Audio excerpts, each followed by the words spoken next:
Hello everyone. So now, this is the fifth time I stand on this shore, the Cuban shore, looking out at that distant horizon, believing again I make it all the way across that vast, dangerous wilderness of an ocean. Not only have I have tried 4 times, but the best and greatest swimmer in the world have tried since 1950, but it's still never been done. The team is proud of 4 attempts. It's an expedition of some 30 people. Bonnie is my best friend and head handler, who somehow summoned the will, that last drop of will within me when I think it's gone. After many hours and days out there, the shark expert, the most dangerous in the water below, the box jellyfish, the deadliest venom of all the ocean is under these waters. I have come close to dying of them in the previous attempts. The conditions themselves, besides the sheer distance of over 100 miles, currents and whirling eddies, and the Gulf Stream itself, the most unpredictable on all the earth, of all the planet Earth. And by the way, it's amusing to me that the journalists and the people you know before these attempts often ask me, also, are you going to go with any boat or any people or anything? And I'm like, what the are they thinking?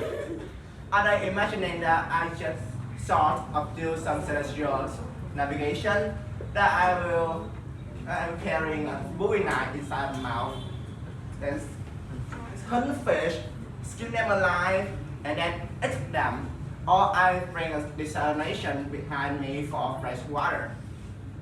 Yes, I have a team, and the team is expert, and the team is courageous and brimming with innovation and scientific discoveries inside the range, as is true with any major expedition on the earth. And as we are on the journey, and the debate has raged, hasn't it, since the Greeks over what's all this about. Life on the journey, not a destination. As we are on the journey, and the truth is, it's been thrilling. Yes, we haven't reached that other side yet, and still our pride of commitment and our sense of pride and commitment, unwavering commitment. And when I turned 60, the dream was still alive. From first try in my 20s, and I dreamed it, imagined it, being the most famous body of water on the earth. But today, I imagine Cuba to Florida, and it was deep in my soul. And when I turned 60, it wasn't so much about the athletic achievements. It also wasn't about the sort of ego of I want to be the first that's always there and it's undeniable. But it's deeper. It's about how long life is there left. Okay, let's face it. You and I are all on a one-way street. And what are we gonna do? What are you gonna do? As we go forward, there's no regrets looking back. And after many past years of training, I always have that Theodore Roosevelt quote to paraphrase it inside my head, and it's all and it's floating around in my head, and it says, you go ahead, and sit back to your comfortable chair, and you be the critic, you be the observer. What a brave one gets in the rings and engages, and gets dirty, and gets bloody, and fails over and over and over again. But yet, never afraid, isn't timid, but lives life in a bold way. And so, of course, I want to make it across. It's it is a goal, and I should be so shallow to say that this year our destination it was even sweeter than the journey.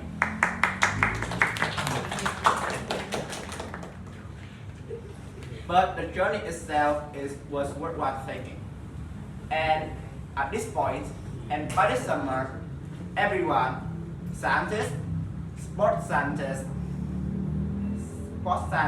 endurance experts, neurologists, myself, and Bonnie said it's impossible. It just simply can't be done. But Bonnie said to me, but if you're gonna take this journey, I will see you through at the end of it. So I'll be there. And now we're there.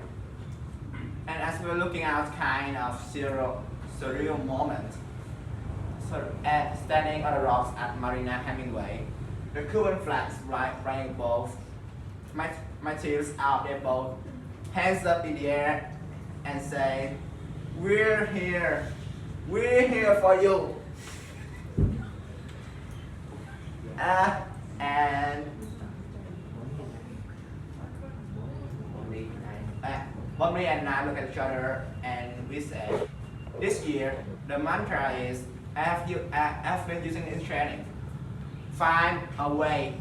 You have a dream, and you have obstacles in front of you, as we all do.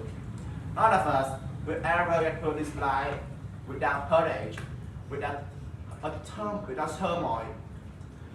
And if you can be knocked down and get up right away, and you believe in perseverance and a high human quality, you find a way. And Bonnie cracked my shoulders and she said, let's find our way to Florida. And for the next 23 hours, oh my God, it's an intense, unforgettable flight experience. And the highs were high, and oh, I'm not a religious person, but I tell you, to be in the Asia blue of the Gulf Stream, as if you are looking down miles and miles and miles to feel the majesty of the green planet we live on. And then a little playlist of 85 songs, and especially at the middle of the night. And that night, because we use no light, like the jack jellyfish, like jack sharks, like the jack baitfish, and then also jack sharks. So we go in the pitch black of the night, and you have ever seen this, and you have ever seen this black. You can't even see the front of your hand. And Bonnie and my teams out there both can only hear the slapping of my hands, of my legs, to know where I am, because there's no visual at all, and I'm out there, kind of tripping out on my little playlist. Of course, I have a tight rubber caps on my head, so I hear nothing, and I have goggles, and my head turned 50 times in a row, and I'm singing, imagine there's no heaven, do do do do do do. It's easy if you try, do do do do do do. And I can sing that song 1,000 times in a row. Now, it's a talent unto itself. And after I get done with, oh, you might think I'm the dreamer, but I'm not the only one. 222. Imagine there's no heaven. And after I get to the end of thousands of John Lennon images, I have swum 9 hours and 45 minutes. Exactly. And then that crisis, of course, there. The vomiting starts. The seawater, you're not well. You're wearing a jellyfish mask for the ultimate protection. It's hard to swim in, and it's got vibration on the inside of your mouth. But the tentacles can't get you. And the hypothermia says the seawater is 85 degrees Celsius. no, 85 degrees Fahrenheit. And you are losing calories, and you are losing weight, and you are using calorie. And I said, you get and come over toward the side of the boat, not allowed to touch it, not allowed to get out. But Bonnie and my teams hand me nutrition, and asked me how I'm doing. Am I alright? And in that situation, I am seeing the Taj Mahal out here. Oh, that is it's gorgeous. And I'm thinking, I never thought I'd be running into Taj Mahal out here. How long it take them to build that? It's wow, wow. And we kind of have a cardinal rule that I never taught how Fridays because we don't know how Fridays. What's going to happen to you between this point and that point? What's going to happen with the weather, with the currents, and the storm? And you don't think you could be standing on this armor, and body and my decisions in the third day morning that I was suffering, and I was hanging on by a thread. And she said, come here. And as I come close to the boat, she says, look out there. And I was seeing lights. Because the day is easier than the night and the day, so we think we're coming in day. And I see the streams of lights along the horizon. And I say, it's going to be morning soon. But he said, no, those are lights of Key West. It was 15 hours more that on that with many swimmers would be a long time. And you have no idea how many 15 hours stranding swims I have done. And here we go. So here we go. And without a decision, as no cutting of strokes, no singing, no quoting Stephen Hawking of parameters of the universe. I just think about this dream and why and how. And as I say, when I turned 60, it wasn't about you can do it or not. It's the everyday imagination. It's a discipline, and it's the preparation, and it's a pride in that. But I decided to think as along about the phrase. The phrase usually is reaching for the stars, or in my case, reaching for the horizon. And when you're reaching for the horizon, as I've proven that you might not reach there, but what a tremendous build of character and spirit you lay down. What a foundation that you lay down in reaching for those horizons.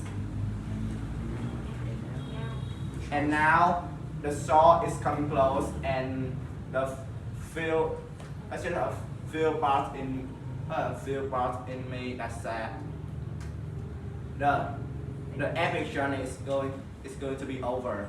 So many people come up to me now and say, what's next? What's next? We love it. We love that little checkers on that was on the computer. Where, when are you gonna do the next? We simply can't wait to follow the next one. And you know what? What are they thinking about? They were just there for about 55 hours. Well, I've been there for years. So of course, there won't be any other epic journey in the ocean. But the point was, every day of our lives is epic. And I'll tell you, when I walked into that beach, when I staggered onto that beach, and I had many times in a buffed up ego way, I rehearsed what I would say on the beach. And when Bonnie thought the back of my throat, or back of my throat was swelling up, so she get the medical teams over to our boat and say she's kinda beginning to have some trouble with breathing. Some trouble. From another 24 hours in the salt water, and she said to the doctor, I don't care if she can't breathe, but if she can't talk when reaching for the shore, but when reaching the shore, she's definitely is going to be she's going to be pissed off. And but the truth is,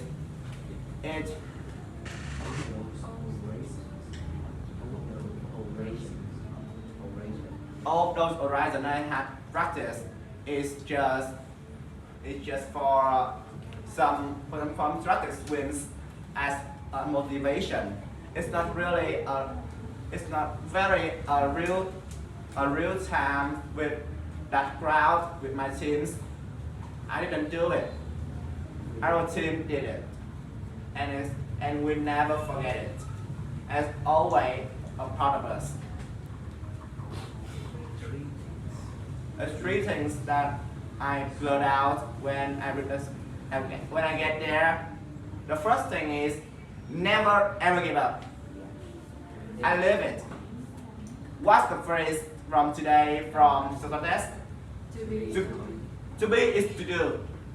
So I'm not standing up and say, don't ever give up. I didn't give up. There's action behind the words.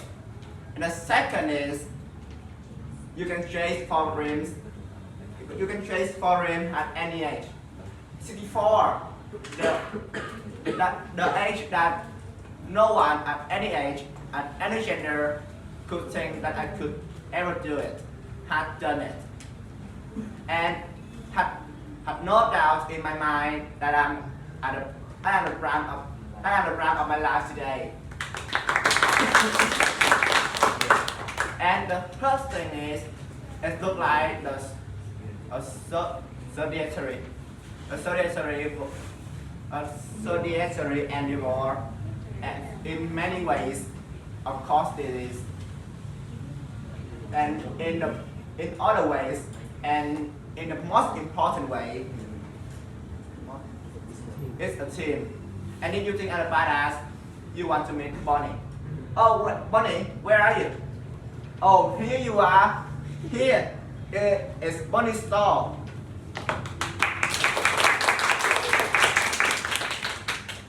And as Henry David Thoreau goes, and the quote Henry David Thoreau goes, when you achieving the dreams, it's no longer about what you get, but as what you what you have become in reaching, in achieving those dreams. And as I stand before of you guys, 4 months after that swim,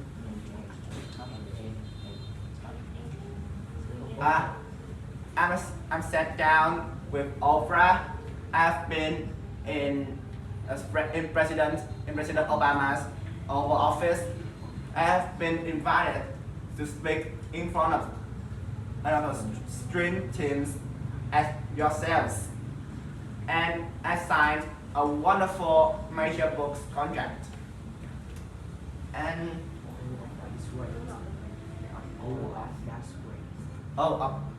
that's great. I'm not denying it, and I'm proud about all of it.